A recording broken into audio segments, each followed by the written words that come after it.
Joining us now is the principal of Lumen Christi Catholic School, Stephanie Kristovic. Good morning. Morning guys. How are you? Good to be back. It feels like I'm kind of measuring coronavirus progress by my visits to JTV. We're in a much more hopeful place now. Yeah, it seems like we're focusing so much on the fall and what lays ahead that sometimes we forget that we're still in the school year, the current school year. Yeah, we actually really are in the school year. So we have graduation ceremonies going on all this week for our seniors, but our students are still learning. We started our distance learning 3 days after the school closure. We were really excited about that. We were proud to be able to do that for our kids and for our parents. And so this Wednesday, though, is their last learning drop. It's their last set of new lessons, and then they have 2 weeks to finish their final projects. So I said in my letter to parents yesterday, this has been the longest and shortest school year I've ever experienced. It's been crazy, really. Yeah. What do you have planned for graduation? We have a whole slate of events. We actually started some of our senior events even last week. So one of the big ceremonies we do for seniors is a passing of the light ceremony, and they each pass their candle on to an underclassman, and we were able to do that virtually, and that was really cool. You can check that out on our Facebook page. It's still posted. So we started even last week, but then this week we have tonight, the Bishop Earl Boyer from the Diocese of Lansing is for the first time ever doing a Diocesan Baccalaureate. So we're sending 4 of our student representatives up there with one of their parents. So our valedictorian, Liz Spencer, salutatorian, Katie Schoenhard, our student body president, Megan Gibson, and senior class president, Rebecca Berkmeyer, will be able to attend that, which is a really special event to have that kind of intimate mass with the bishop. But then our students, we asked them, so we've been really trying to work with our students and getting their feedback throughout this whole time. So they wanted another mass, they wanted more celebrations, and we're happy to do that. So we have a second baccalaureate mass just for them that's going to be hosted virtually tomorrow night, Wednesday, 7:30 by Father Brian. And then we're doing a virtual graduation, and it might not be the only graduation. So I told them yesterday, they're such a great class, we're happy to celebrate them more than once. So if we are able to do an in-person event later in the summer, we will. But it was really important to us to celebrate the actual day of their graduation. That's something they'd been working towards for 13 years, 6 years, 4 years. And we really wanted Thursday to still be a special day because kids are in all different places, just like we are as adults. And some of them are really looking forward to a last chance to be with their classmates, and some of them are really feeling like they're ready to go on to the next step and they want to be on to the next thing. So we want to try to respect everyone along the spectrum as much as possible. So we're really looking forward to Thursday, 7:30. Now, the great thing about all these virtual events is anyone can attend. So I'm sure you both will be there Yeah, we will. on Thursday at 7:30. It'll be on YouTube and our Facebook page. And we actually have a surprise guest speaker who I cannot name. The only people who know of this guest speaker are me and Miss Crosby, our president. Can I guess? No. Initials? I don't trust my poker face. I'm not going to guess because I might guess right. Well, we've seen a lot of virtual graduation events. Like this past weekend, there was a national graduation ceremony, and a variety of speakers have created commencement speeches that are posted all over. Have the class of 2020 been watching and listening to some of these things that are being done for them? My experience in talking to our kids is that this whole experience has made them want to more closely be with their own classmates. And really what they're hungering for is the personal experience and the contact with the people they love, with the teachers they love, the classmates they love. So they may be listening to all those things, but I think more than ever, it's just made them want to be together with the people who have had an impact on their life. And that's what we're seeing too. Through all the things we're doing, is the more that we're connecting them to each other and really showcasing them personally, from their baby pictures to their crazy talents to all that. That's really what they want to see and celebrate each other about. Are you going to have the students get into the cap and gown and everybody get dressed up for this ceremony? Well, you should sure tune in. You'll see. No, we were able. So our Jostens, our partner, did a great job of getting us our caps and gowns, so that should be a part of the ceremony on Thursday. All right, you gonna watch? I am going to watch. We have a little clip we're going to run too, I Oh, think, right cool. now. Yeah, So a little preview. A couple of the students. My fellow classmates, I struggled at times to put into words what I wanted to say to all of you. Would I know what to say to a class who felt they had some of the most important parts of life taken from them? I was afraid that what I had to say wouldn't be good enough for the people who had impacted my life so powerfully, who deserved a happy ending to their high school careers, one without sadness and uncertainty. But here I am, and here we go. We thought we had time to play more sports, see our friends, walk the halls. Our classmates, teachers, and school days were always there until they weren't. I can't provide an explanation for the events that have taken place, and it seems as though we have lost so much. However, I can say that we have not lost everything. We have been asked by God to sacrifice more than we wanted to give. Joy is still swirling in our lives. We simply have to find and embrace it. In 2020, we graduated at a time when the world is coping with an immense amount of challenges, but at a time when the opportunities and possibilities created by those challenges have never been greater. The diploma that we receive, honoring our graduation from Lumen Christi Catholic High School, places value on the effort put into our education over the past 13 years, and now we must decide how we use that as we advance. We must take advantage of what it offers and recognize the faith opportunities and Christian education that we have encountered. Over the past 4 years, we have been blessed to grow and learn in an environment where God is always present. Through our individual and group beliefs, we have found the strength and courage to take on each day, to value what comes from God. But we must remember that as we leave this building, we represent our school community as alumni, and the friendships and experiences that we have made over the past 4 years will stay with us. Congratulations, class of 2020, for making it to this day. And normally those speeches are delivered in front of a packed gymnasium, parents, grandparents, peers. Talk a little bit about some of those shining stars you have. Yeah, so you saw Liz Spencer first, that's our valedictorian, and then Katie Schoenhard second, who's our salutatorian. And every year, I'm just so, humbled by the kids we have win those honors. Those two girls, they're involved in athletics, they're, in charge of NHS and student council, and moreover, they're just really, really kind people, like really good kids who look out for each other, who look out for their classmates. And I really still believe that it's a nice thing to be able to honor kids like that. So we're really proud of Liz and Katie. You saw them, they did a really great job so far. That's been kind of one of the joys of this, is I get to see everything unfold as it goes along. It helps you stay in the moment a little bit better. Like you said, sometimes it goes kind of fast. Lumen Christi is famous for our graduation ceremony, 40 minutes or less. So we are formal and efficient in our ceremonies.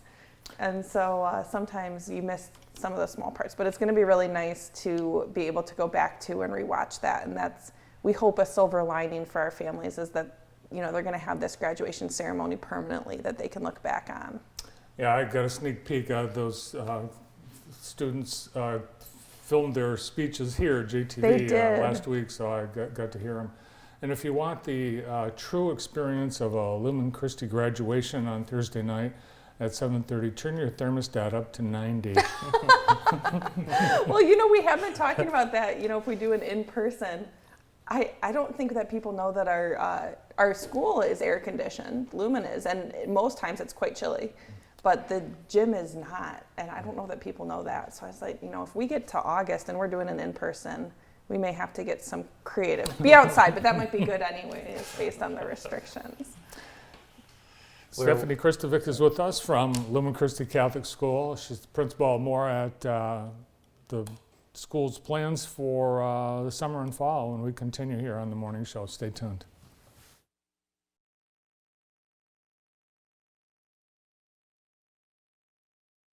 Community members wanting to encourage patients at Henry Ford Allegiance Health who are diagnosed with or suspected to have COVID-19 are encouraged to use the Well Wishes feature on the health system's website.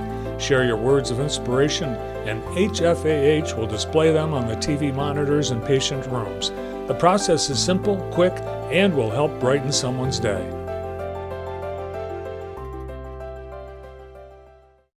Come see why Art Main is the #1 choice for service for so many Jackson drivers. At Art Main, you know you're getting quality work and quality technicians at a fair price. That's why so many of our customers come back again and again. Whether it's a simple oil change or full body repair, Art Main makes it easy with our online service scheduling. We can even text to keep you up to date. Come see why Art Main is the largest express facility in Jackson County. We're driven to be the best. We're Jimmy's Towing. Breaking down is always inconvenient, and you never know when it's going to happen. From lockouts and flat tires to jump starts, Jimmy's Towing is on the job 24/7, 365. For fast response anytime, anywhere, the name to remember is Jimmy's. Save our number in a safe place, and if you're in an accident, request Jimmy's Towing. We're driven to be the best. We're Jimmy's Towing. Budweiser would like to take this time to say thank you to all our frontline and essential workers who are all working hard to keep us safe and our world moving during the COVID-19 pandemic. From everyone at Budweiser, this Bud's for you, and thank you.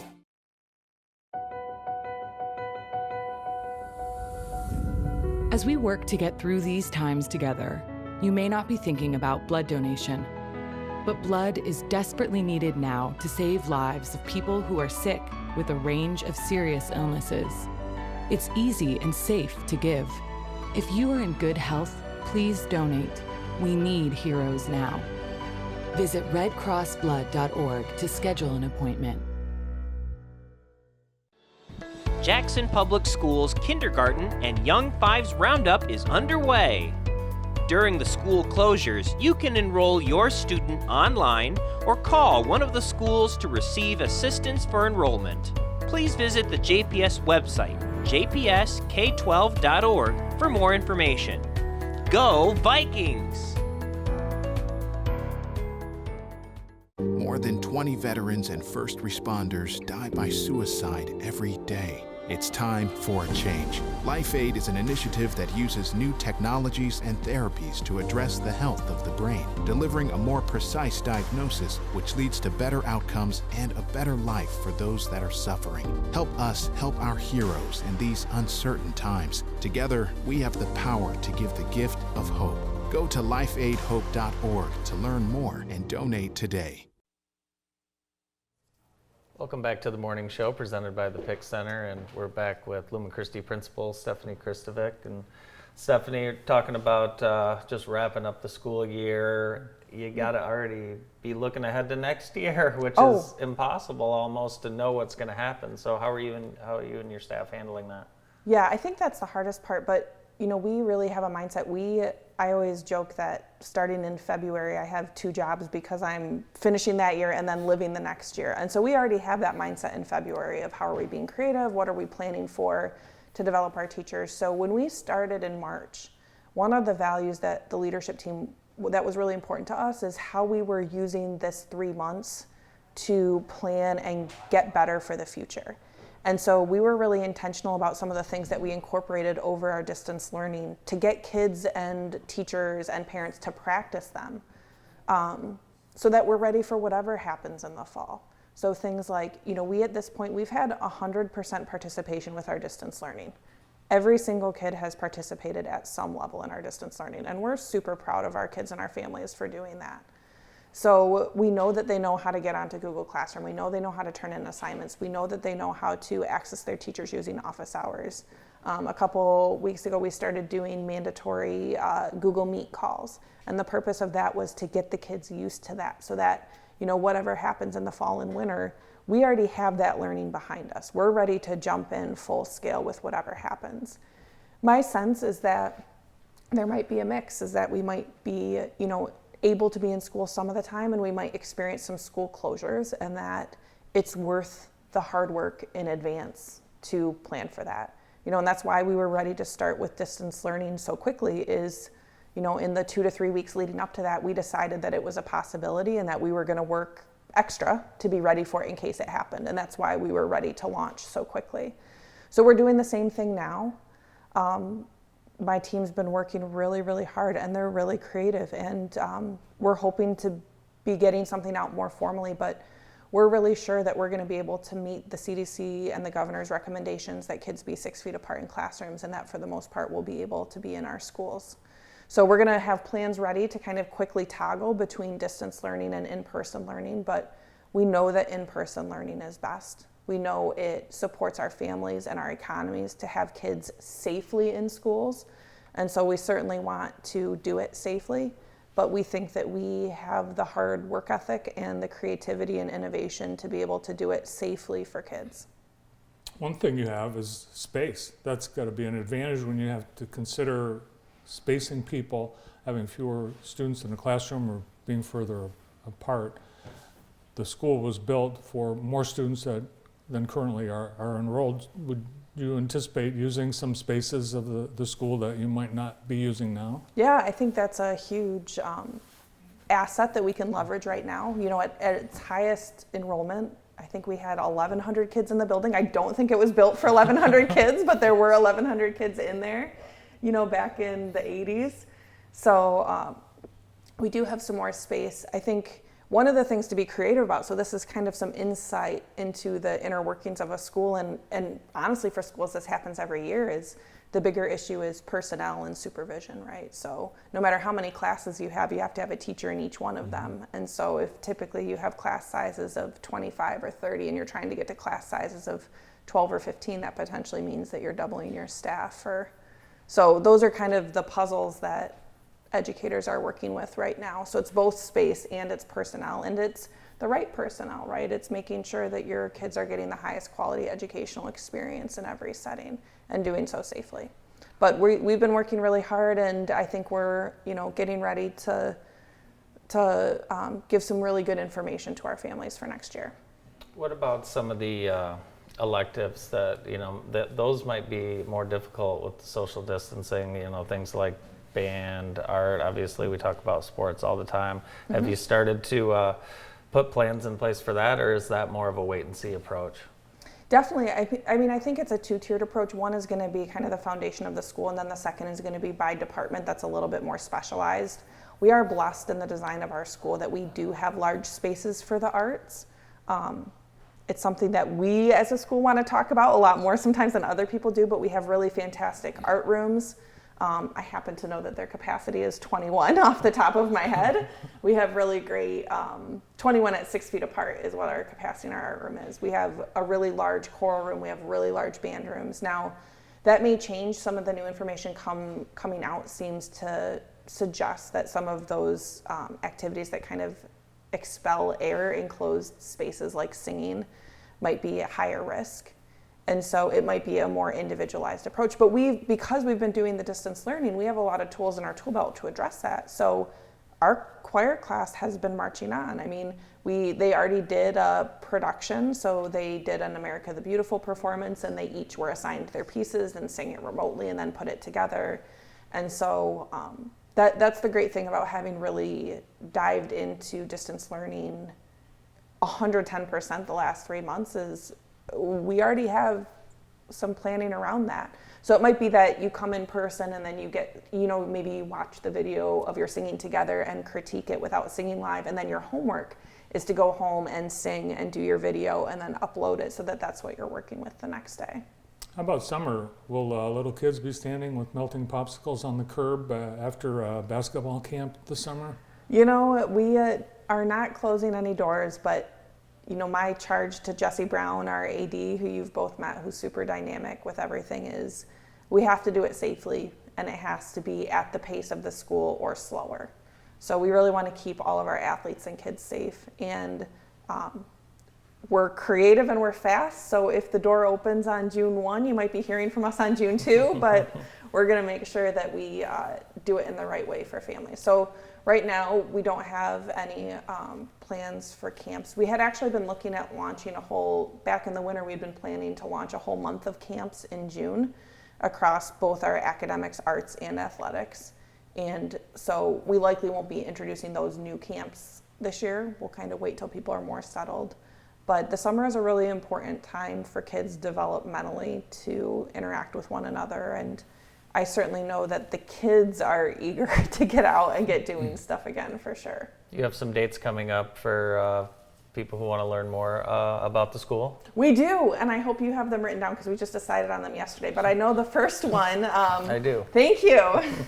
I know I sent them in, but Tuesday, June 2nd. So our parents just have been so generous in their working with us, and hopefully they're sharing the good news out in public about, I think what's happened in the last 3 months has really just highlighted how incredible our staff are, how they go above and beyond day after day.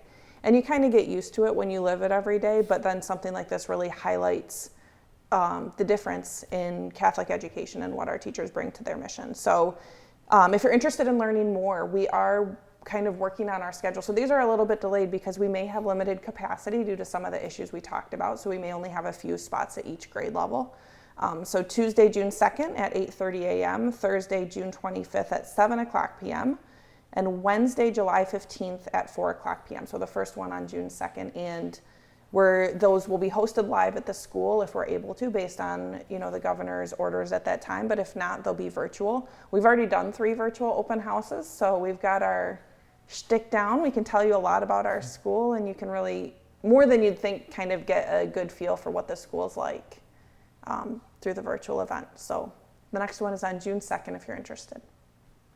Sounds good. You want to come back to school hearing about all these new interesting things, right? It does. It sounds interesting. I think the whole world is anxious to see what school's going to be looking like. So I'm sure there'll be a lot of interest. Mm-hmm. Well, thanks for all the updates. Yeah, thank you guys for having us, and thank you for continuing to do this for Jackson.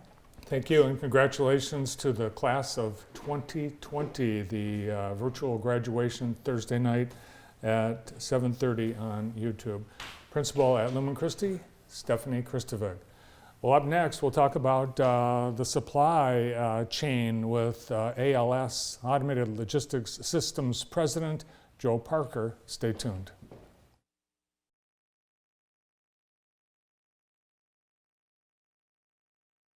I've been a Kelly Express Smart customer for years, and there's a simple reason why.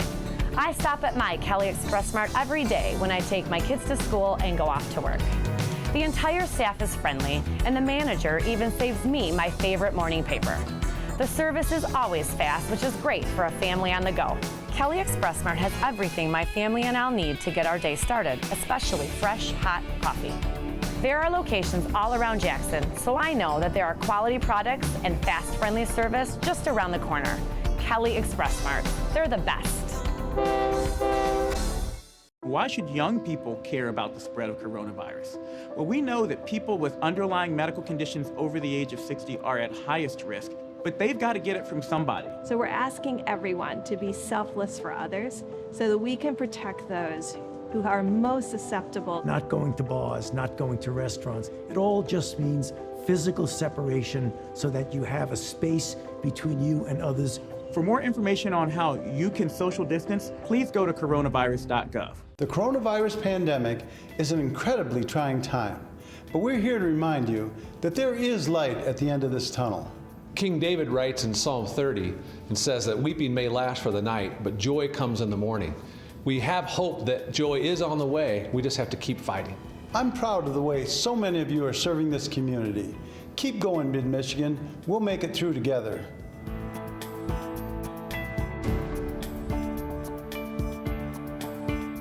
JTV Studios is your local source for high-quality video content. Whether you're looking for a touching testimonial, an exciting commercial, a fun educational film, or a useful safety video, JTV Studios can create engaging content at competitive pricing. We've already helped dozens of businesses, big and small, to train, promote, and grow. And we can do the same for you.